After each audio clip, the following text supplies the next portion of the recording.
Nais po ng isang senador na iban sa elementary students sa paggamit ng smartphone sa loob ng classroom. Ito'y para matugunan ang problema sa mahinang atensyon ng mga mag-aaral.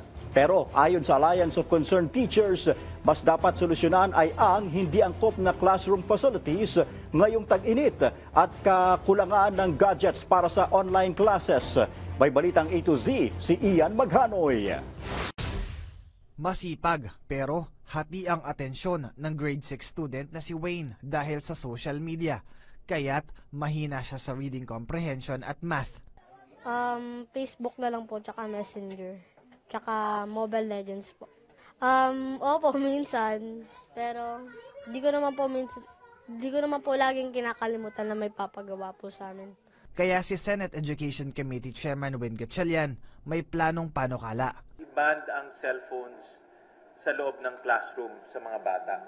Dapat nagbabasa sila pero nanonood ng YouTube, nanonood ng TikTok. Pero kung Alliance of Concerned Teachers ang tatanungin, hindi na ito kailangang isabatas. Paano kung may mga asignatura o may gawain na kailangan talaga para for research and other purposes, no?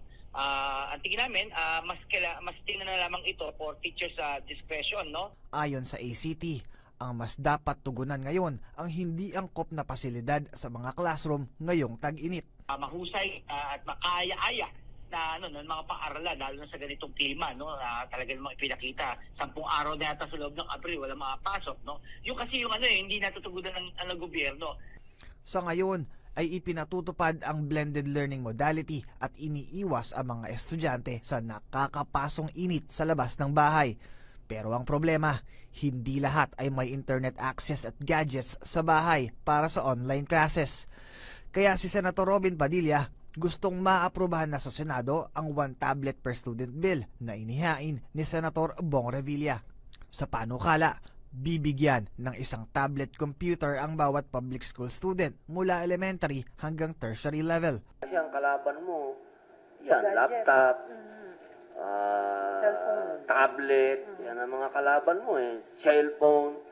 Pagka ang pinakamaganda niyan, matagal naman nang merong libro dyan, yung pwede mong i-download dyan sa mga tablet. Una nang sinabi ng Department of Education na 7 taon pa ang kailangang bunuin ng Pilipinas para makahabol sa international standards ang learning capacity ng mga estudyanteng Pinoy bunsod ng nagdaang pandemya. Para sa Balitang A to Z, Ian Maghanoy.